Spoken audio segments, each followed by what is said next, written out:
Hello guys! In today's video, I'll be showing you how you can refund your money from Google Play Store. So without further ado, let's start. From your Google Play Store app, go to your profile page and then tap on Help and Feedback. It will then direct you here. Now from this page, just tap on Request your Google Play refund.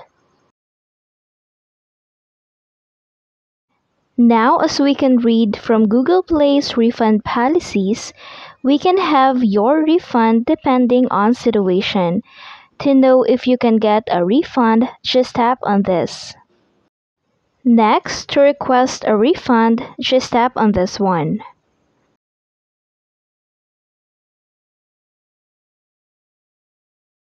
So now, for example, if videos or features related to your YouTube purchases don't work as it states, you may be eligible for a refund. If that's your case, you can definitely get your refund. And that's it. I hope this video helped you out. Thank you for watching. Don't forget to like and subscribe.